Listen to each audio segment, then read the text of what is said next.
Good evening. Thank you so much for joining us tonight. My name is Ellen Truskowski, and I am the Director of Student Assignment, and I am joined by... My name is Mandy Leathers. I am an Instructional Staff Developer for District Application Programs.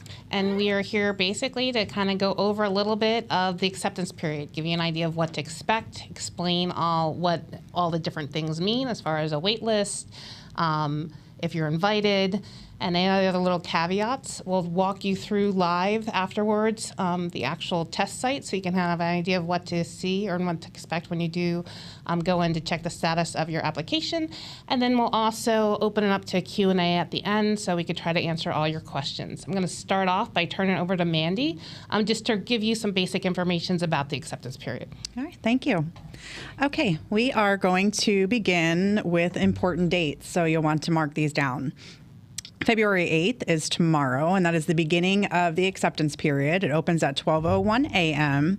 and will close at 5 p.m. on February 17th. To retrieve your application results, respond to any offers, or to select to remain on a wait list, you will go to reservation.pcsb.org, which is the exact same website where you visited to complete your application. So you'll return to that same spot sometime between the 8th and 5 p.m. on the 17th to retrieve your application results and respond. In order to prepare, you should have the following information when you log in. You will need your username and your password. So the username is that P dot and the same password that you use to log in to complete the application. And then you'll need your student's information. So you can use either the application number to search, the student ID, or your student's name and date of birth. Any of those will allow you to access the information that you'll need to progress to that application information. Again, you go to reservation.pcsb.org to check the status of your application and to respond. Once there, you will click the District Application Program tab, and it will lead you to your acceptance options. Next, we're going to go over some information about what to know about the results screen and what it will look like. So once you are logged in to your student's application acceptance results, you will see a screen that looks similar to this one. On the left-hand side, you will see selected programs, so those will reflect your choices made during the initial application period, ranked numbers 1 through 5. The coordinator's name from the school will be listed in the next column, and then you will be able to see the status. So the blue column is the important one, or one of the important ones.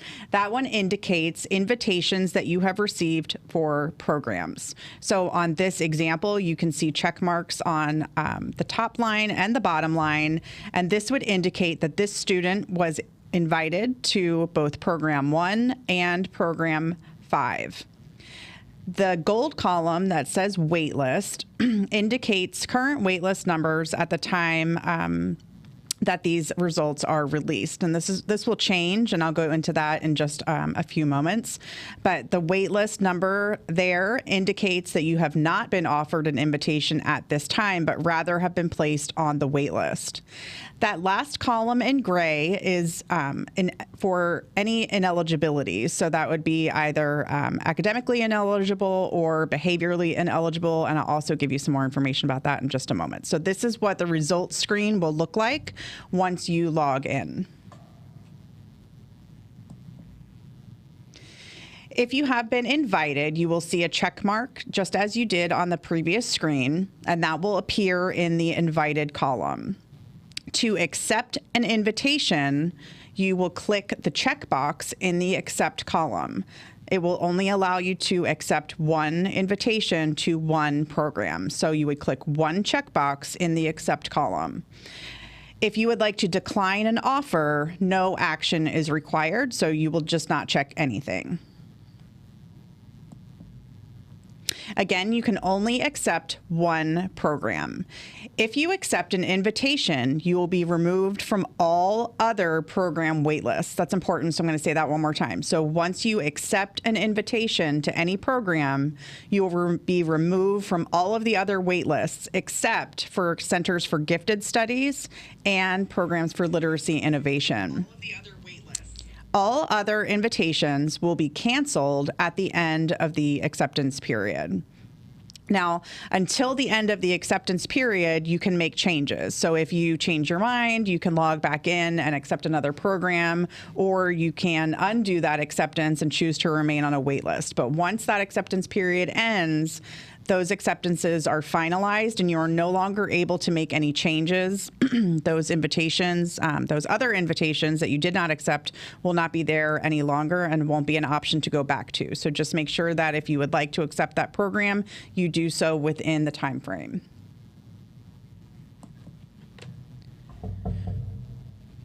Again, you may return and change that acceptance choice at any time during the acceptance period, and they're not finalized until the end. So if you think about it and you change your mind, feel free to do that.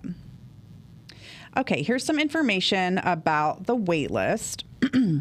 If you are found eligible and all of the seats were filled before your randomized number was reached, a number will appear in the wait list column, as I showed you on that example on the first screen.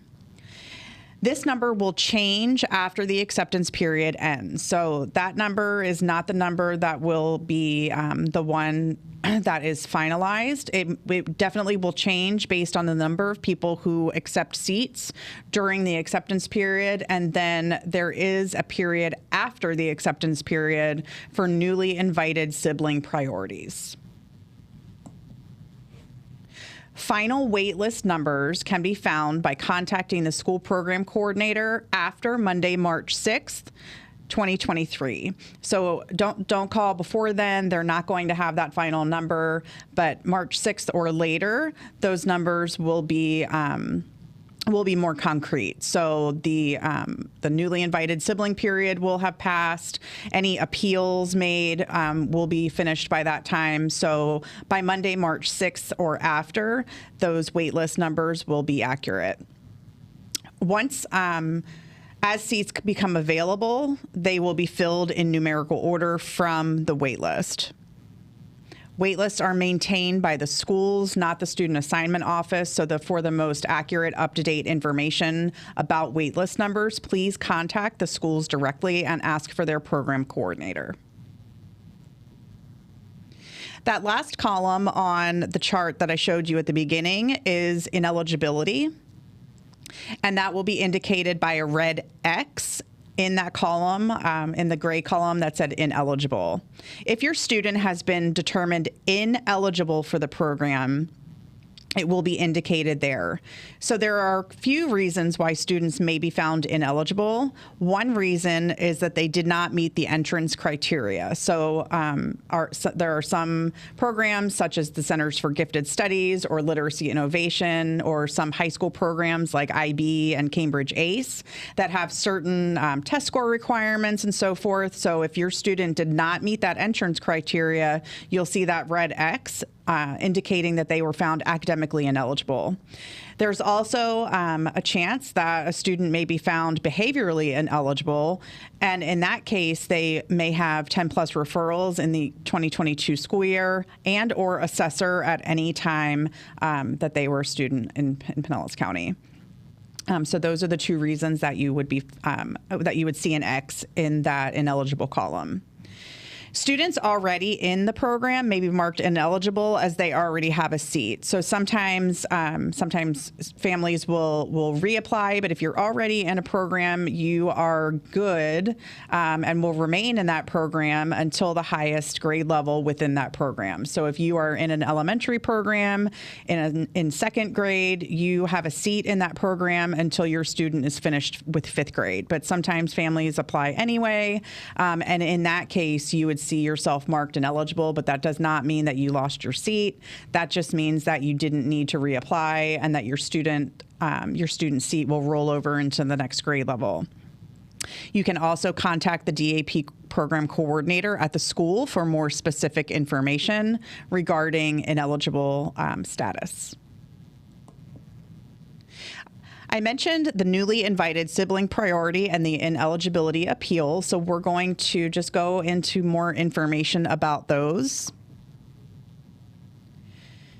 First, we'll start with newly invited sibling priority. So if a student accepting an invitation to a program has an eligible sibling who applied for the same program as their number one choice but was not invited, they are entitled to a newly invited sibling priority status. So this means that you have two children, you applied for the same program. So let's just say Sanderlin, and they're both in the elementary level at Sanderlin. One is going into kindergarten, and the other is in second grade. Let's say that your kindergartner got an invitation, but your second grader did not. You would want to contact the school coordinator over there at Sanderlin and claim that newly invited sibling priority, as long as you had them both ranked as number one. So Sanderlin would have to be number one for both the kindergartner and the second grader for you to claim that newly invited sibling priority. That is important. That's why it's bolded. So same program, both number one choice. To receive that priority, again, you must contact the school's DAP program coordinator by the end of their school day on Friday, February 24th. That's not automatically applied. So you have to make that phone call. One student got the invitation, the other didn't. Contact the school before the end of their school day on Friday, February 24th. Again, this is also important. This newly invited priority status is only applicable during the initial application period. So we have to make sure it's same program, same school, both number one choice, and also during the initial application period to claim that sibling priority. And I'm going to jump in really quick here because it doesn't guarantee you an automatic invitation. What it does do is give you a higher priority. It'll move you up on the wait list in that randomized order. So you will be at the top, so there's a more likely chance for you to get an invitation, but it doesn't necessarily guarantee an invitation based on the number of available seats at the school. Okay, let's move to ineligibility appeals. So you are able to appeal an ineligibility determination, either academic or behavior. You may be asked to present information and reasoning as to why you are appealing the request, and to do so, to appeal either a behavior decision or an academic decision, you would contact the school's DAP program coordinator by the end of their school day on Friday, February 24th to request that appeal. And at that time, they will provide you with next steps. We'd like to just quickly readdress the proximity priority. We did so during the initial application period, but we're going to explain again because it tends to be a little bit complex and confusing. The first thing to remember is that proximity priority is only applied to remaining available seats for kindergarten, 6th, and 9th grade applicants after feeder, sibling, and professional courtesy priorities have been applied. So it doesn't apply to every grade level. It's only those entrance grade levels. So kindergarten, 6th, and 9th grade applicants after all of those other priorities have been applied. And again, it's only for a percentage of those remaining seats. Proximity itself means the distance that a student lives from the school, computed using the Manhattan distance formula to the nearest hundredth of a mile. This is the same system that, the same formula that Pinellas County Tax Appraiser's Property Atlas uses. It's the same resource that 911 uses. And the latitude and longitude values for each address are used to determine the value that's placed within that Manhattan distance formula that is shown below. The address coordinates for the school and the applicant address are used in that Manhattan distance formula to determine the value of the proximity from the school to the applicant's address. I mentioned a percentage of seats, so the proximity is not applied to all of the remaining seats. It's only a percentage. So in elementary and middle, That percentage is 20% of the remaining seats after the other priorities are given, with the exceptions of Eastlake Middle School, Tarpon Springs Fundamental, and Midtown Academy, which offer 50% of remaining seats for proximity priority.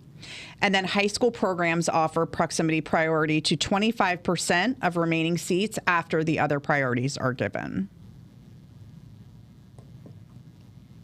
Here's an example of what they may look like. So let's say there are 100 available seats at a middle school with 20% proximity priority. So we start with 100 seats. 25 of those seats go to feeder pattern priorities, which means the elementary program feeds into the middle and the student is coming from that elementary feeder. So the feeder pattern priority is applied to 25 of those applicants.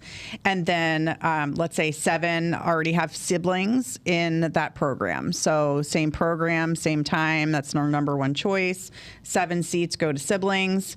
3 go to staff priorities. Remember, staff priority has to be, in order to get staff priority, the staff member has to be full-time at that school. And so we would have 65 remaining seats after those priorities have been applied. After that, 20% of the 65 seats, which would be 13, go to the smallest Manhattan distance formula values, and proximity priority would be applied to just those 13. The remaining 52 seats would go to randomly selected numbers, and for those that have applied. So that the rest would be a random selection. And I think it's important to point out that at that point, proximity is not taken into consideration for those other 52. So sometimes we hear, well, this person got an offer and they live, 6 miles away and I only live 2 miles. Well, if proximity was smaller than 2 miles, then at that point it wouldn't matter. That's a randomly selected seat when we get to that bottom number there. Did you want to add any other clarification, Ellen? Pretty much. Okay. Feel free to ask some questions about that at the end if you need further clarification as well. Okay. We are then going to talk about transportation requests, and this is new. So I want to make sure that this information is clear. So arterial transportation for magnet programs is not new. This is traditionally how transportation has been provided to magnet programs. Arterial school bus transportation is provided for Magnet and Career Academy program students who live more than 2 miles from their school. Arterial routing means that is on more of like a major road than inside the neighborhood, which allows us to transport to schools and locations further away. Arterial routing restricts those bus operations to main roads and also limits the number of stops to keep bus rides as short as possible and as practicable for our students.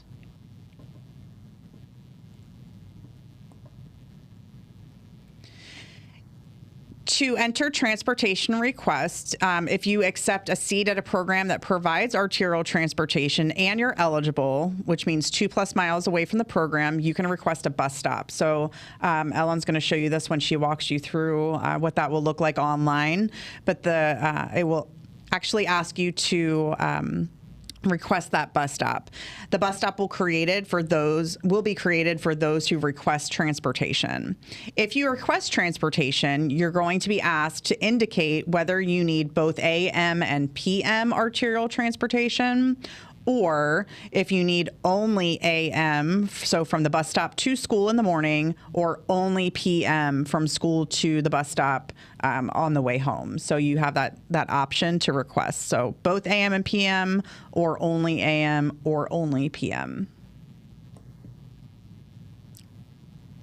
This is just an important note to remember about specialized transportation. Some students receive specialized transportation for ESE students or that have been added to their IEP. This may also apply to Section 504 students that this is provided only to the zone school, not for DAP programs. So specialized transportation, again, is only provided to the zoned school for the student, not to a DAP program. If parents choose to still enroll the child in DAP, arterial transportation will be provided consistent with the transportation provided to non-disabled students. So again, specialized transportation, such as like curb to curb, would only be applicable to that zone school.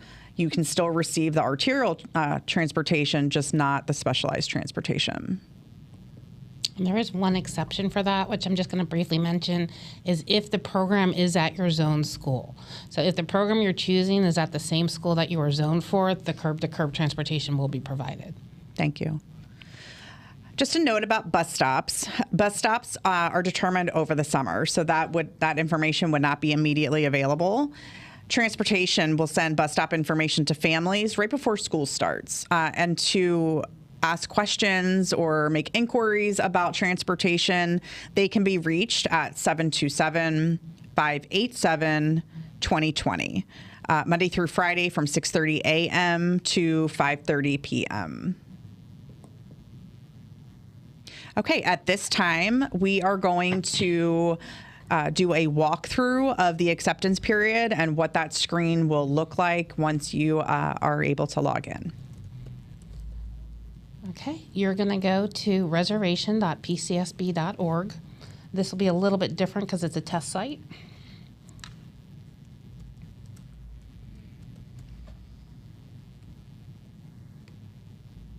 You are going to sign in, and like Mandy mentioned, you can either do the name, date of birth, you can use the student ID number, or if you have that confirmation email or took printed out the screenshot that says print this screen, you would have the application number.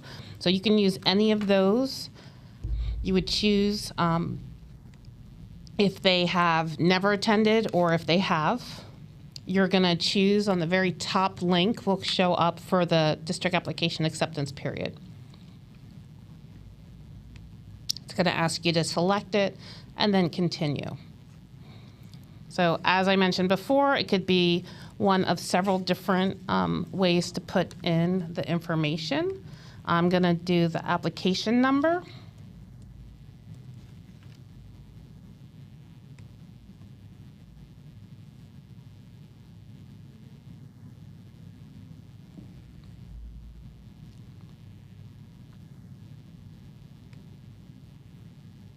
Oh, it's not working, so we're going to go back.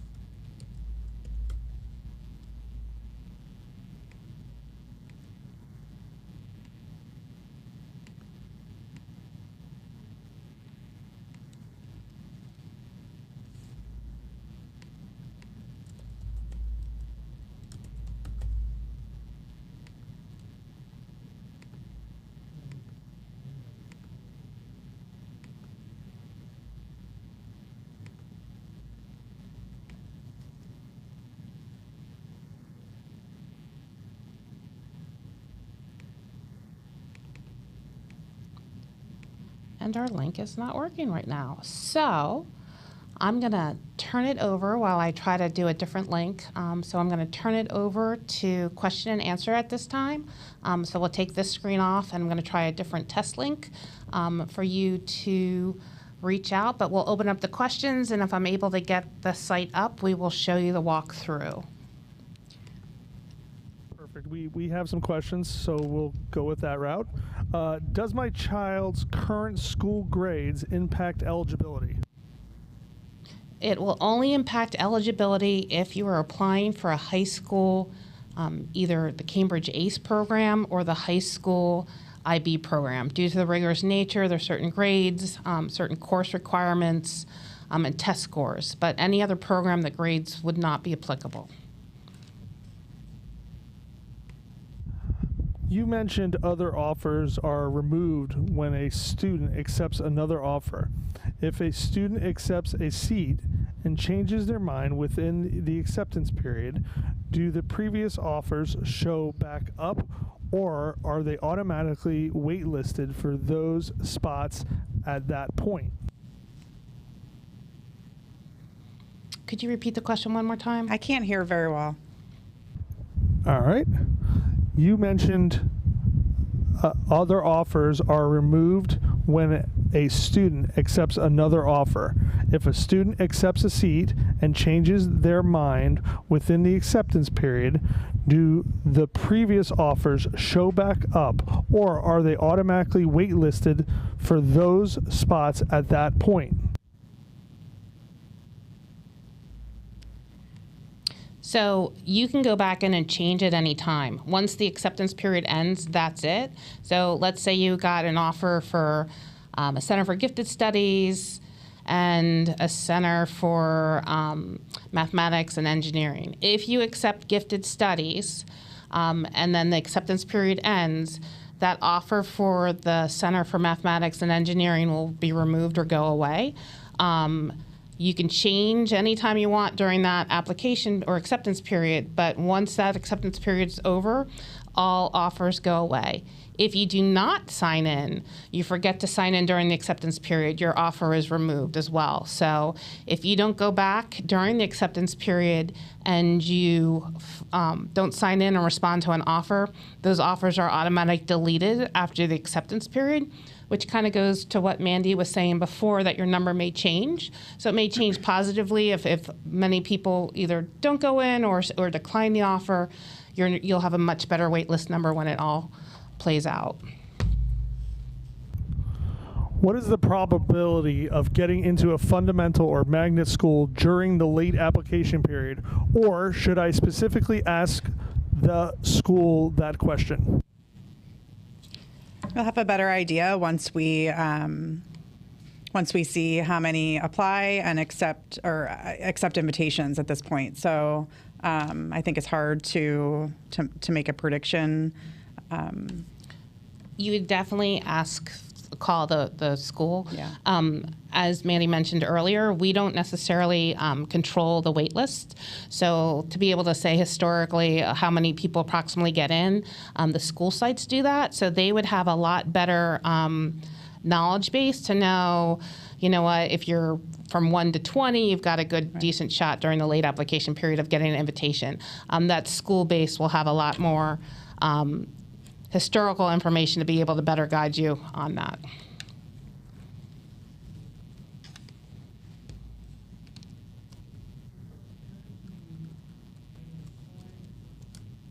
Sorry, that was my fault. I hit the button.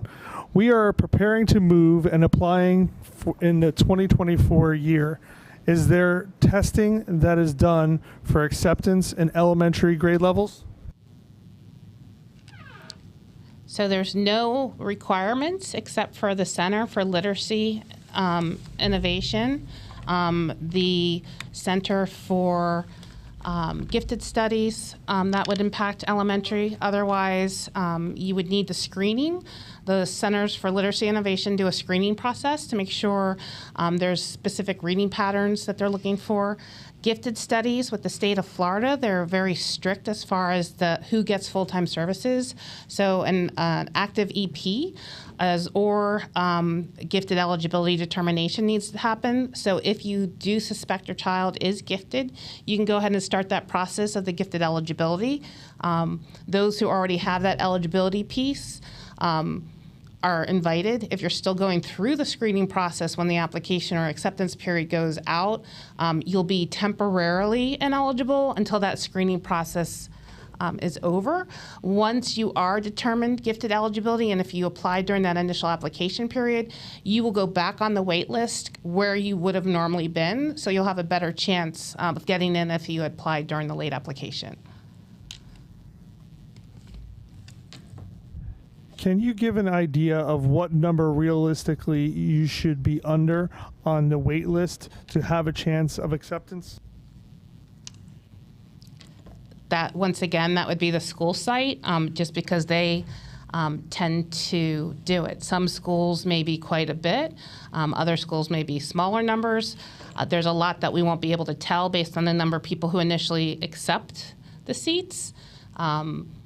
So it's very hard to tell at this time. Once again, that school or the site base is going to be able to give you more information than we could because they maintain it every year. So they're a little bit more familiar with approximately how far along the wait list that they do get.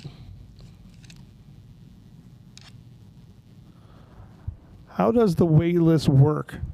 Does it expire? Could a seat open up mid-year? Do you want to take that or you want? Go ahead. I can't. Okay. I can't hear you well. So, hold on. Do you want to try to get to the test site? So, offers can go out all the way through, if you are 8th grade to 12th grade, they go up to the 11th day of the second semester, so mid-January. If you are in kindergarten through 7th grade, offers can go out all the way up until March 1st. So it is very possible that you don't get an offer now. You might get one over the summer. It might happen once the school year starts. If that's the case, at that point in time, you'd be able to make a determination if it's something that you want to either accept at that point in time or if you want to remain at the school that you're currently at. So yes, the waitlist offers do go through next year, mid-January for grades 8 through 12, and then March 1st for grades kindergarten through 7th grade. Can you briefly go over the transportation again, please? Sure. So it is brand new this year, and at first I was a little, but I like the intents. So what has happened in the past is they've made a bus stop for anyone who accepts a program that has eligible arterial transportation. And typically with that, they'll make bus stops for people who have no intent of using transportation. So then we have bus stops that are available, as well as, it's too loud for me, bus stops that are not being used. So we have buses that are going and the timing for other ones. So to try to prevent that from happening, to try to make those bus times a lot more easy for families and more on time, what they're asking parents to do is to request transportation. And if you're not sure, you can definitely put the request in now. You can also at any point in time, if you put that you don't think you need it, and you do decide after enrolling that, you know what, maybe I do need PM transportation or maybe I need AM transportation, you can reach out to the school and ask the DMT, and they could put in a bus stop request. So it's not saying that you would never get transportation, but to try to make bus stops a little bit more on time and to try to make it a little bit more direct and less of a time on the bus, they're asking people to request whether you need it. And you'll have a couple different opportunities, and hopefully we'll get the test site up and running where you can see it. But they're just asking if you need it both ways, if you need it just in the AM or just in the PM. And the real intent behind this is to try to make the bus times a lot less for magnet or DAP students, as well as to try to get more buses on time to do that. So we're just kind of requesting that. And at any point in time, if you put one answer and want to change your mind, it's just reaching out to that school or that DMT and letting them know. Can I use my iPhone to do the DAP process for acceptance? You can. I would just caution. Sometimes the full screen doesn't show up and you think you're finished and there might be a submit button that doesn't show up on the screen. So we really try to recommend that you do a desktop where you could see the full screen at one time. The iPhone will work. If you do an iPhone, I would just suggest that you scroll all the way to the bottom to make sure that any of those buttons have been hit, so you've completely submitted the acceptance. If you put your email address in, and a lot of people don't, but I highly recommend putting that email address in on that last screen, you will get a confirmation email.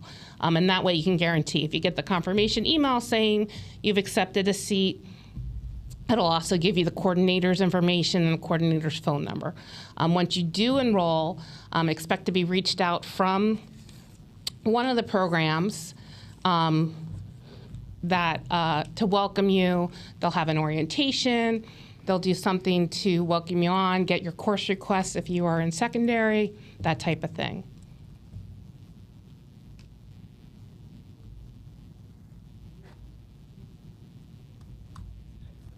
Can you repeat the waitlist dates for the high school? Sure. Technically, by policy, it's the 11th day of the second semester. So, for example, this year we came back on January 9th, 11 days past that. School days, we ended it on the 23rd of January.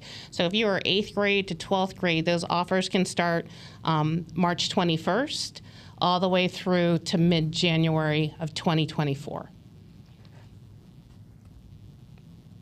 And that's all the questions. Okay, I have the test site up. I'm going to log back out so that I can show you from the very beginning what that will look like. So remember, this is a test version, but your site will look similar. Again, you go to reservation.pcsb.org. I'm going to enter my information here. Okay, and then once you go to the next screen, it'll say welcome, and then you click on the statement that describes your child. So my child never attended a Pinellas County public or charter school, or my child currently or previously attended a Pinellas County public or charter school. I'm going to select the second option and click continue. Now you can see at the top, it says what Ellen just said. We recommend using a desktop, laptop, or a tablet to apply, as cell phones may not show the whole screen. So in order to see the entire screen and all of those options, the desktop or the laptop is the best option there. But you'll want to select the option at the top that says District Application Program Acceptance Period. So we'll click there, and then it will ask you to select this option if you applied for a program for next school year and wish to view or accept an invitation. So that's what we'd like to do beginning tomorrow. Okay, now here are those different options. You can enter either your child's first and last name with the date of birth, or you may search with their student ID number that starts with a 52. Or you may enter the application number. So I'm going to enter the application number here. And then scroll down and click continue. Okay, so now this is my my student's first and last name. It's test. This is the test site, but your child's name will show up here, and the status should be applied. You entered an application. The application is active. Date of birth will be there, as well as the parent or guardian's name. You would select and click continue. Okay, and now at this point, this is that screen or that chart that I showed you a little bit earlier. So it has those same columns. Here are the programs that I have selected to apply for my test student. The coordinators' names are here next to there, and then I will be able to see whether I have been invited. And if I were to have been invited to those programs, I would have a check mark here. And then if I were not offered an invitation, but rather I were put on the wait list, so all the randomized numbers had been my random number was below those that had been invited, the seats that had been invited. I would be assigned a temporary waitlist number, and that would show here to indicate that I were on the waitlist for that program and have not received an invitation yet. You can see here next to Hollins High, that Cambridge ACE program, I have a little X there because I have been found ineligible. And remember, ineligible means either academically ineligible or found to be behaviorally ineligible, as mentioned in those criteria earlier. To accept a program, you would click under this accept column. So the system is only going to allow you to make one choice. And to make that choice, you would click in this accept column next to a program that you have received an invitation for. Again, you can only accept one program, and once you accept that invitation, you will be removed from the other program's wait lists, except for the Center for Gifted Studies. All other invitations will be canceled at the end of the acceptance period. So up until the end of the acceptance period at 5 p.m., you can make any changes that you wish. But after that, then those other invitations or any invitations, if you didn't log in, they will go away. Again, if you've been invited, you will see a check mark in that blue invited column, and then to accept, you will click the checkbox in the accept column next to the invitation and next to that program name. If you were found eligible, just to mention again about that wait list, if you were found eligible and all the seats were filled before your randomized number was reached, you will see a number in that yellow wait list column.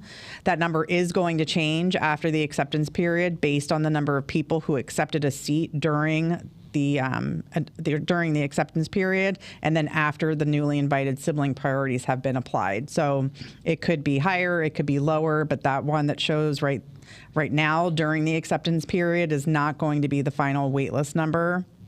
Final waitlist numbers, again, can be found after Tuesday, not March 21st. What do we say? March 6th. March 6th.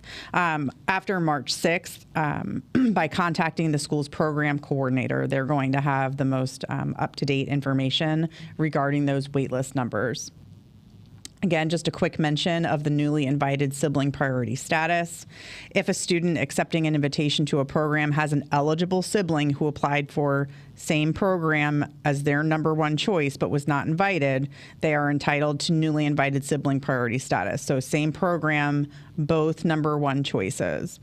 To receive that priority, you must contact the school's program coordinator by the end of the school day on February 24th. And that newly invited sibling priority status is only applicable during the initial application period. So that's not automatically applied. You have to make the call to that program coordinator before that deadline. That's very important. In addition, if your student has been determined to be ineligible for a program, that X mark will appear in the ineligible column, and you are able to appeal that before the end of the school day, Friday, February 24th, if you so choose. Remember, the only reasons that your student may be found ineligible is if they didn't meet that academic entrance criteria for Centers for Gifted Studies in elementary, along with literacy innovation programs, or some of those high school programs such as IB or Cambridge ACE. And then the behavior, again, is 10 plus referrals in a previous school year and or assessor. So once you've made your choice, or no choices, if you've chosen to remain on the wait list, you will come to this screen.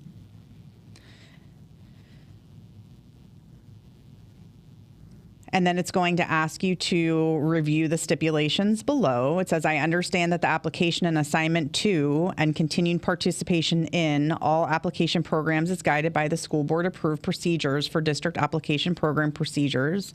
And I have reviewed this document. That document can be found at www.pcsb.org/DAP.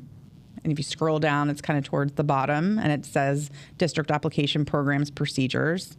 Key elements of these procedures include acceptance of an invitation to an application program will remove the student from all other application program waiting lists except for Centers for Gifted Studies. So just what that means is, and I know Ellen mentioned before, but it's really important to just be aware of. So once you accept a program and the acceptance period ends, if you had invitations to any other programs, they go away and we can't get them back. So once you accept and that acceptance period ends, it's as if the other invitations didn't exist, because now they'll go to other people that are on the wait list. So at that point, the program is able to call from the wait list and offer those invitations to someone else. So we can't go and get them back once the acceptance period is over and you've accepted a program, then except for the Centers for Gifted Studies. So you would still remain on that wait list and could be offered a seat there later if one became open,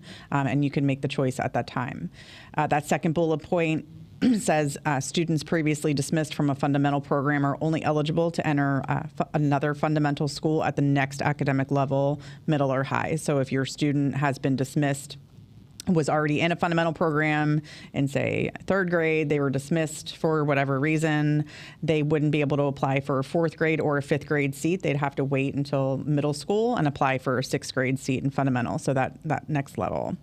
Here's that transportation option that Ellen was talking about, and we reviewed about arterial transportation and the ability to request. So if your program that you select and you accept the invitation, if that program has is eligible for arterial transportation, then at this time you would make that request. So you would either say, I do not require arterial transportation, I don't want it, or I do require arterial transportation. And then once you select this button, it's going to give you the drop down of those 3 different choices. So I request arterial transportation for both AM and PM, or one or the other. I need just AM transportation from the bus stop to school, or just home from school to the bus stop. And then down here, it's going to ask you to agree to this statement if you don't accept any invitations. So I understand that my child is on a waiting list or determined ineligible for the above program. And then it will ask you to submit. And because this is a test site, it's not going to show you exactly what it looks like, but this is the general idea. So if you have any questions during the acceptance period, either about specific programs, you can contact the coordinators. They're listed there. Or you can contact the Student Assignment Office at 727-588-6210. So if you run into any technical issues or just need some assistance or unclear about the steps to take, then feel free to give us a call at Student Assignment. Again, that's 727-588-6210. But for specific program questions, information, invitation status, ineligibility status, and you contact that program coordinator directly, and their information will show on that chart when you log into your acceptance screen. And I do want to point out one other thing is if you do wish to decline an offer, you don't need to take any action. So not responding to an invitation is the same as declining, so there's not a separate decline button. You would just leave it inactive or just leave it alone, and it'll automatically decline that. If you had offers, you don't respond, and you had some that you had a wait list number, you would remain on the wait list, but you would come off of the offers. If at any time you decide that maybe you do want to apply for it again, that late application period will open up on March 21st. At that time, unlike the initial application period, it is time sensitive. So if you apply during the late application period, you go to the bottom of the wait list in time-stamped order. So the sooner you change or decide to apply, the higher up on the wait list you would be for that. And that late application period will open again on March 21st. So now that you've seen a little bit of the test site, we're going to open it up to questions one more time, see if we can assist with any of that, and then we will conclude the session tonight. We got a couple more questions here. Do you have to reserve a seat every year, or does the wait list continue to the next school year? So the wait list does not roll over from year to year, so you would have to reapply each year. Now, if you are accepted in a program, so you accept a seat, you're in the program, you love it, you don't have to reapply. So if you get into, I know Amanda used Sanderlin before, if you got into Sanderlin in kindergarten, you don't have to reapply for first grade or second grade. It'll just automatically take you up to that highest grade level of 5th grade. You would then have to apply again to go into 6th grade for that. So if you get into a program and you want to remain, you do not need to reapply. However, if you're on a wait list, that will not roll over. Those 2 deadlines I said of when calls from waitlist can happen, so from 8th grade to 12th grade, that mid-January date, or March 1st for kindergarten for 7th grade, at that point in time, they are dissolved to make way for waitlist for the next school year. So if you think of the waitlist number being the most accurate at March 6th, that's after that waitlist deadline, but it gives us room to then have a waitlist for the following school year.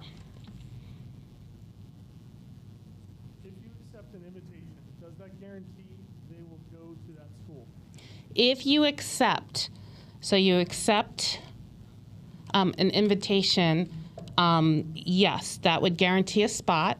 If you do not respond, it would not guarantee you a seat. But if you click accept, you would be in that school. If you are a current Pinellas County school student, you will automatically roll in And then over the summer, that cumulative file folder will be transferred to the new school. If you are not a PCSB student, so private school or homeschool student coming in who was accepted, you're going to need to bring the required documents in to actually finish enrolling. So you will not officially be enrolled in that program until that you complete the enrollment process by bringing in the list of required documents. And that can be found at www.pcsb.org/registration. And that'll give you a list of the forms that are needed to complete enrollment.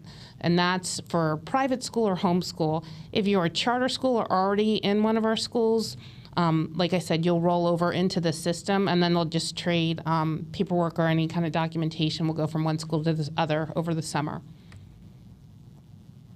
That's all the questions we have for tonight. Well, thank you so much for joining us. I'm sure you're anxiously awaiting the results. As a reminder, it opens up at 12:01 tomorrow morning. Good luck, and I hope you get positive results.